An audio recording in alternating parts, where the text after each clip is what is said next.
कहानी की शुरुआत में हम देखते हैं सदियों से समुद्र के बीचों बीच एक विशाल और खतरनाक समुद्री दैत्य मोटी आयरन चेन्स में जकड़ा हुआ पड़ा था। इंसानों ने उसे समुद्र की सतह पर कैद करके रखा था क्योंकि वो अक्सर गुजरते जहाजों को अपना शिकार बना लेता था और कई लोगों की जान जा चुकी थी। इसी डर की वजह से झार ने आदेश दिया था कि उस राक्षसी जीव को हमेशा के लिए वहीं बांध दिया जाए ताकि दोबारा कोई जहाज उसके आतंक की वजह से समुद्र में न डूबे। लेकिन वक्त के साथ साथ उस दैत्य का गुस्सा टूट चुका था।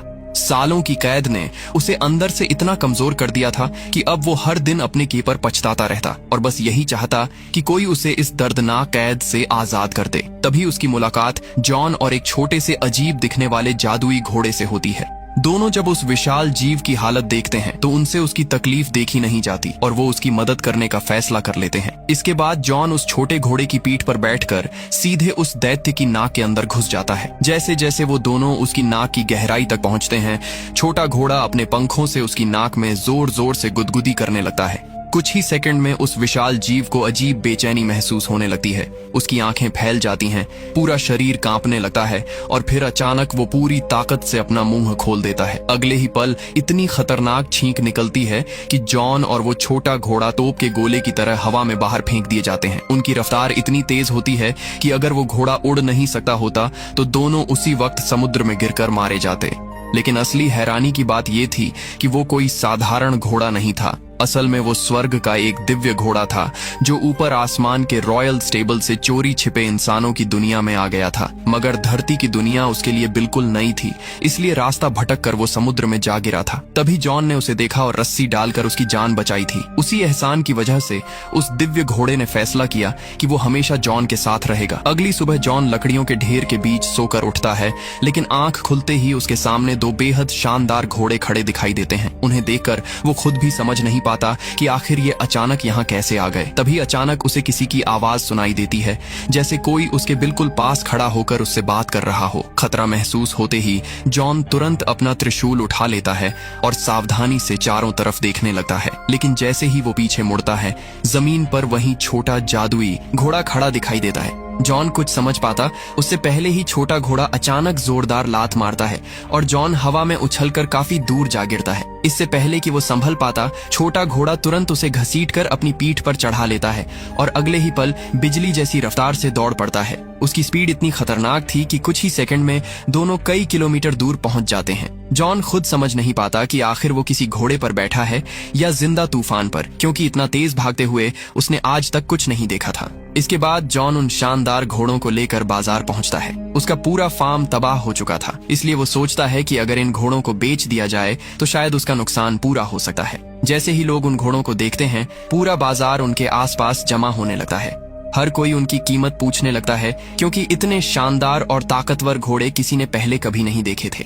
लेकिन तभी झार की नजर उन पर पड़ जाती है। घोड़ों को देखते ही उसके मन में लालच आ जाता है और वो बिना कुछ सोचे अपने सैनिकों को आदेश दे देता है। अगले ही पल सैनिक जबरदस्ती उन घोड़ों को कब्जे में लेकर महल की तरफ ले जाने लगते हैं, जबकि जॉन बेबस होकर सब कुछ देखता रह जाता है। उसके चेहरे पर गुस्सा भी था और लाचारी भी, क्योंकि वो चाहकर भी झार के सामने कुछ नहीं कर सकता था। लेकिन छोटा जादुई घोड़ा इस जबरदस्ती को बिल्कुल सहन नहीं कर पाता। उसकी आंखों में अचानक खतरनाक गुस्सा चमकने लगता है। फिर वो जोर से सांस खींचता है और इतनी तेज सीटी बजाता है कि उसकी आवाज सीधी गलियों को चीरती हुई महल तक पहुंच जाती है। अगले ही पल महल के अंदर बंद वो दोनों शानदार घोड़े बेकाबू होकर बाहर की तरफ दौड़ पड़ते हैं। सैनिक उन्हें रोकने की पूरी कोशिश करते हैं, लेकिन हालात पूरी तरह हाथ से निकल चुके थे। चारों तरफ अफरा तफरी मच जाती है और इसी भगदड़ में सैनिक गलती से झार को भी घसीटते हुए बाहर ले आते हैं। झार गुस्से में चीखते हुए तुरंत आदेश देता है कि किसी भी हालत में उन घोड़ों को वापस पकड़ा जाए। लेकिन तभी शाही रथ का संतुलन बिगड़ जाता है और अगले ही पल झार सीधे मुंह आटे के बड़े ढेर में जा गिरता है। कुछ ही सेकंड में उसका पूरा चेहरा सफेद पड़ जाता है और वो किसी बूढ़े सफेद भूत जैसा दिखाई देने लगता है। पूरे बाजार के सामने उसकी जबरदस्त बेइज्जती हो चुकी थी। हालांकि वो गुस्से से आग बबूला था, फिर भी वो उसी वक्त जॉन को मौत की सजा नहीं दे सकता था। इसलिए खुद को शांत करते हुए वो वो जॉन को एक खतरनाक मौका देता है। झर बताता है कि रेगिस्तान की गहराइयों में एक भयानक फायरबर्ड रहता है जिसने उसके कई सैनिकों को जिंदा जला डाला है। उस इलाके में जाने वाला शायद ही कभी वापस लौटता हो। झर कहता है कि अगर जॉन उस फायरबर्ड को खत्म कर दे तो आज की सारी गलती माफ कर दी जाएगी। मजबूर होकर जॉन छोटे जादुई घोड़े के साथ रेगिस्तान की तरफ निकल पड़ता है। वहाँ पहुँचते ही दोनों को एहसास हो जाता है कि ये जगह साधारण नहीं है। जमीन पर जगह जगह टूटे हुए कवच, जले हुए हथियार और बिखरी हड्डियां पड़ी थीं, जिन्हें देखकर ही समझ आ जाता था कि यहाँ आने वाले ज्यादातर लोग कभी वापस नहीं लौटे। चारों तरफ ऐसा सन्नाटा फैला था जैसे पूरा रेगिस्तान खुद मौत की चेतावनी दे रहा हो। इसके बाद जॉन अपने साथ लाए खास मेवे रेत पर फैला देता है। कहा जाता था कि ये मेवे किसी भी आग वाले जीव की ताकत धीरे धीरे खत्म कर देते हैं और उसे कमजोर बना देते हैं। सब कुछ तैयार करने के बाद जॉन और छोटा घोड़ा इंतजार करने लगते हैं। वक्त धीरे धीरे गुजरता रहता है और देखते ही देखते पूरे 49 घंटे बीत जाते हैं। तभी अचानक रेगिस्तान की रेत के नीचे हल्की लाल चमक दिखाई देने लगती है। अगले ही पल जमीन जोर से फटती है और उसके अंदर से कुछ बेहद तेजी से बाहर निकलता है। लेकिन जैसे ही जॉन और छोटा घोड़ा उसे ध्यान से देखते हैं, दोनों समझ जाते हैं कि उनके सामने कोई साधारण आग वाला पक्षी नहीं खड़ा। वो हजारों साल पुराना एक विशाल फायरबर्ड था जिसकी चमकती आग जैसी पंख हवा में फैलते ही पूरा इलाका लाल रोशनी से भर जाता है। उसकी मौजूदगी इतनी डरावनी और भव्य थी कि उसे देखकर किसी का भी दिल कांप जाए। इसके बाद फायरबर्ड जोर से अपने विशाल पंख फड़फड़ाता है और सीधे आसमान में उड़ जाता है। उसकी उड़ान इतनी विशाल और ताकतवर थी कि कुछ पल के लिए जॉन भी बस उसे देखता रह जाता है। थोड़ी देर बाद फायरबर्ड नीचे उतरता है और जमीन पर पड़े उन मेवों को देखने लगता है। फिर वो बेहद शांति से एक मेवा उठाता है, उसे हवा में उछालता है और उड़ते हुए अपना मुंह खोलकर निगल जाता है। उसके हर मूवमेंट में अजीब सी शाही शांति थी, लेकिन उसे बिल्कुल एहसास नहीं था कि वही मेवे धीरे धीरे उसकी ताकत खत्म कर रहे हैं। वो लगातार एक के बाद एक मेवे खाता जाता है और कुछ देर बाद उसके कदम लड़खड़ाने लगते हैं। उसके विशाल पंख भारी पड़ने लगते हैं, फिर भी उसे खतरे का अंदाजा नहीं होता। वो आखिरी बार एक और मेवा उठाने की कोशिश करता है, लेकिन अगले ही पल जोर से जमीन पर गिर पड़ता है। गिरते वक्त भी वो आखिरी मेवा निगलना नहीं भूलता और फिर पूरी तरह बेहोश होकर रेत पर फैल जाता है। मौका मिलते ही जॉन और छोटा घोड़ा तुरंत भारी आयरन नेट उसके ऊपर डाल देते हैं और मोटी जंजीरों से उसे बांध देते हैं। जॉन अब उसे पकड़कर झार के पास ले जाने वाला था, लेकिन तभी बेहोश पड़ा फायरबर्ड अपनी कमजोर आंखों से उसकी तरफ देखता है। उसकी आंखों में गुस्सा नहीं था, सिर्फ अपनी आजादी खोने का दर्द दिखाई दे रहा था। फिर उसकी आंख से एक गर्म आंसू निकलकर रेत पर गिरता है। वो दृश्य देखते ही जॉन का दिल बदल जाता है, क्योंकि वो एक और जीव को उसी तरह कैद में तड़पते हुए नहीं देख सकता था। आखिरकार जॉन धीरे धीरे आगे बढ़ता है और फायरबर्ड की जंजीरें खोल देता है। इसके बाद वो भारी आयरन नेट खींचकर दूर फेंक देता है। जैसे ही फायरबर्ड आजाद होता है, उसके शरीर में दोबारा आग भड़क उठती है। उसकी बुझती आंखों में फिर से जान लौट आती है और कुछ पल के लिए वो शांत होकर जॉन को देखता रहता है, जैसे बिना कुछ कहे उसका शुक्रिया अदा कर रहा हो। फिर अचानक वो अपने विशाल जलते हुए पंख फैलाता है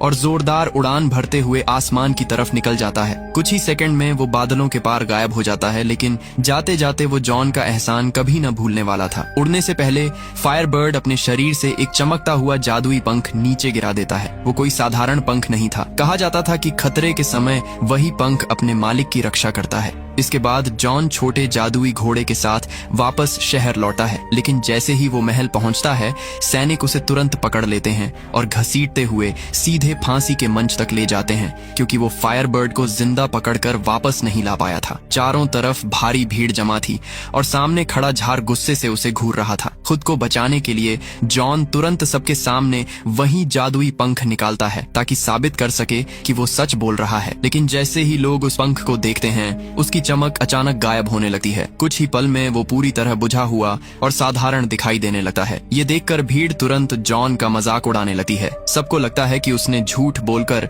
झार को बेवकूफ बनाने की कोशिश की है। ये देखकर झार का गुस्सा और भड़क जाता है और वो वहीं खड़े खड़े उसका सिर काटने का आदेश दे देता है। जल्लाद अपनी भारी तलवार उठाता है और पूरा माहौल मौत जैसी खामोशी में डूब जाता है। लेकिन जैसे ही तलवार नीचे आने वाली होती है, जमीन पर पड़ा वही पंख अचानक आग पकड़ लेता है। अगले ही पल वो तेज चमक के साथ जलने लगता है। ये देखकर हर कोई घबराकर आसमान की तरफ देखने लगता है और तभी दूर बादलों के बीच आ का एक विशाल साया दिखाई देता है। फायरबर्ड वापस लौट आया था क्योंकि उसे महसूस हो गया था कि जॉन की जान खतरे में है। वो धीरे धीरे पूरे शहर के ऊपर चक्कर लगाता हुआ सबसे ऊंची इमारत पर आकर उतरता है। उसकी जलती हुई आग की रोशनी कुछ ही पलों में पूरे शहर पर फैल जाती है। अब वहाँ मौजूद हर इंसान समझ चुका था कि जॉन सच बोल रहा था। भीड़ तुरंत चिल्लाने लगती है कि जॉन को सजा नहीं बल्कि इनाम मिलना चाहिए। झार अंदर ही अंदर गुस्से से जल रहा था, लेकिन लोगों के सामने मजबूर होकर उसे जॉन की तारीफ करनी पड़ती है। हालांकि उसके चेहरे के पीछे छिपी नफरत साफ दिखाई दे रही थी। कुछ समय बाद झार एक बार फिर जॉन को नया और बेहद खतरनाक मिशन दे देता है। इस बार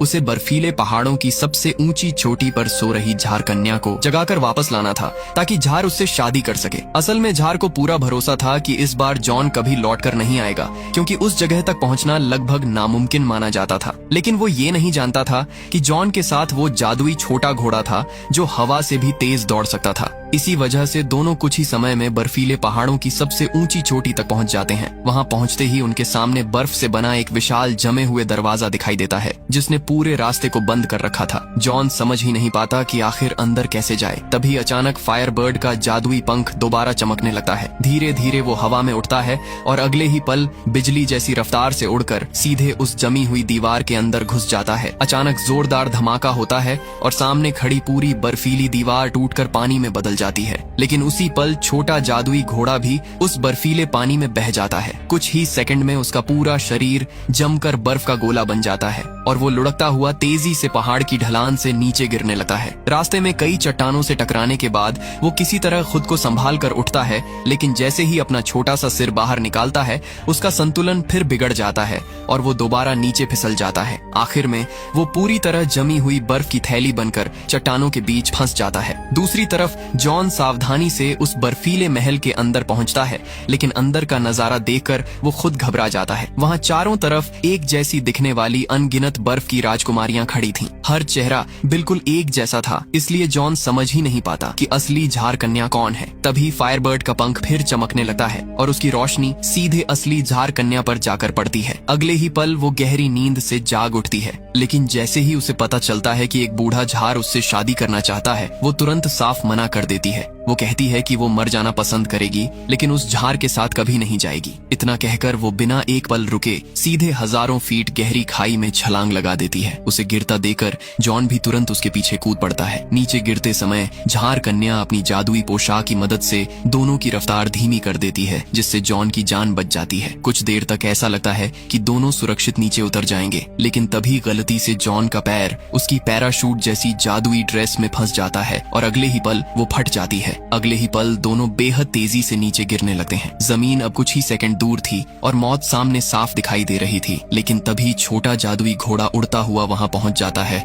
और आखिरी समय पर दोनों को पकड़ लेता है। इसी तरह जॉन किसी तरह झार कन्या को सुरक्षित महल वापस ले आता है।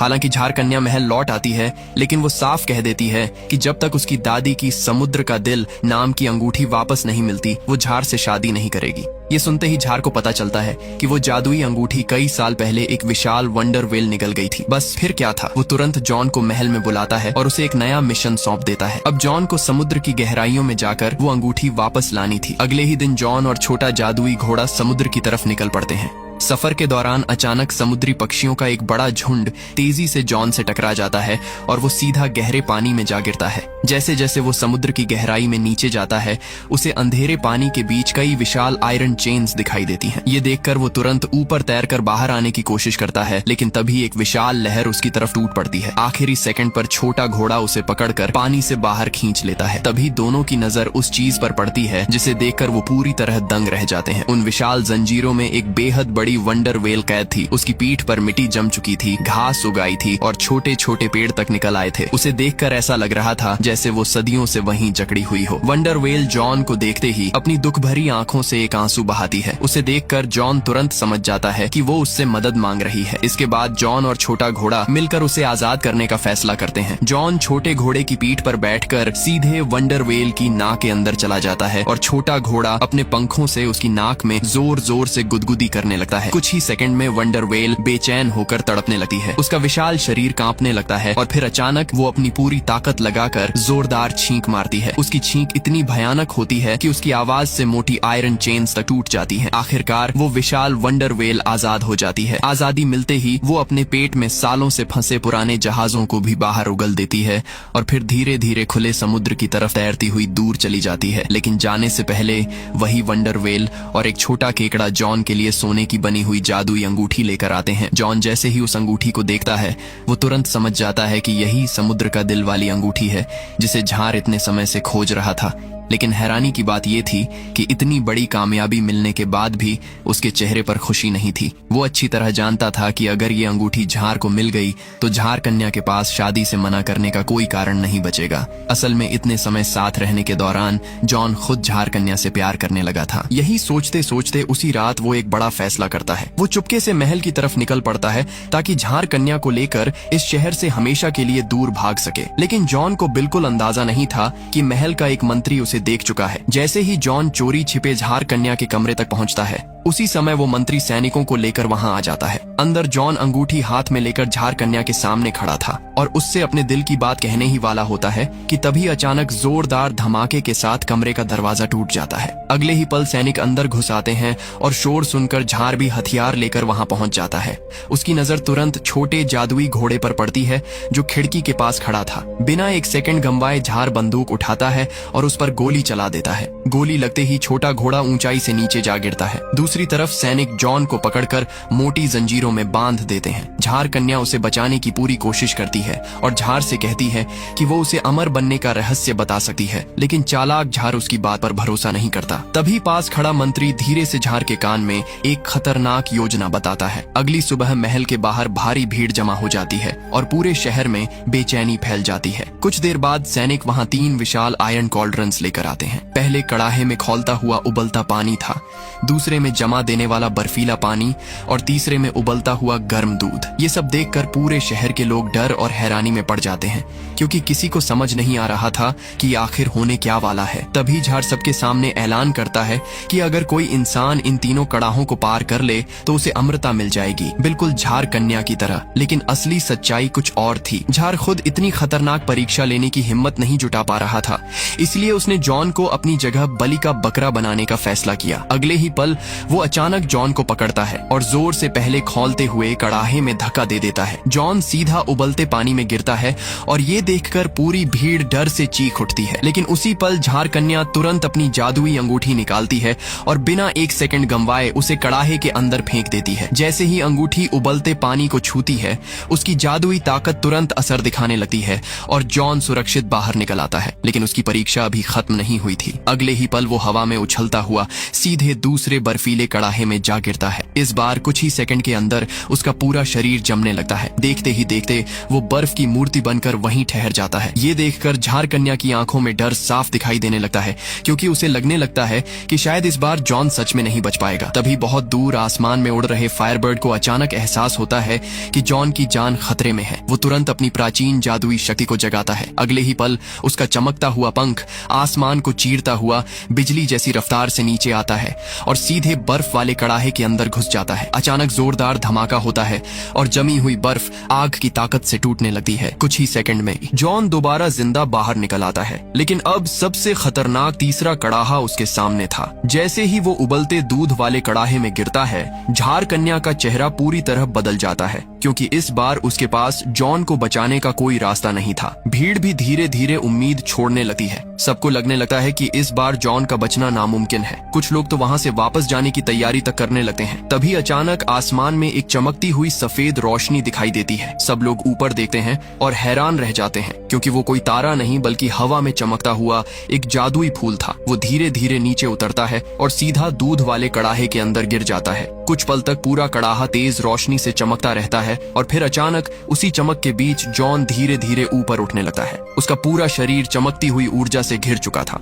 असल में गोली लगने के बाद भी छोटा जादुई घोड़ा हार नहीं मानता। वो अपनी बची हुई आखिरी ताकत लगाकर दुनिया के अंतिम छोर तक दौड़ा था ताकि वहां से जीवन और मृत्यु का वो जादुई फूल ला सके जो किसी को भी मौत से वापस खींच सकता था। उसी फूल ने जॉन को तीसरी बार मरने से बचाया था। अब अपनी आंखों के सामने जॉन को अमर होते देखकर झार लालच में पूरी तरह अंधा हो जाता है। बिना कुछ सोचे समझे वो खुद तीसरे कड़ाहे में कूद पड़ता है। लेकिन इस बार कुछ अजीब होने लगता है। वक्त गुजरता रहता है और करीब 2 घंटे बाद लोग देखते हैं कि झार एक विशाल बुलबुले के अंदर फंस चुका है। वो धीरे धीरे हवा में ऊपर उठने लगता है। झार लगातार चीखता रहता है लेकिन कोई उसकी मदद नहीं कर पाता और आखिरकार वो आसमान में इतना ऊपर चला जाता है कि वो हमेशा के लिए आसमान में गायब हो जाता है। झार के खत्म होते ही पूरे शहर में खुशी की लहर दौड़ जाती है। लोग राहत की सांस लेने लगते हैं क्योंकि सालों बाद उनके सिर से डर और जुल्म का साया हट चुका था। हर तरफ जॉन की बहादुरी और उसके अच्छे दिल की चर्चा होने लगती है। लोगों को अब समझ आ चुका था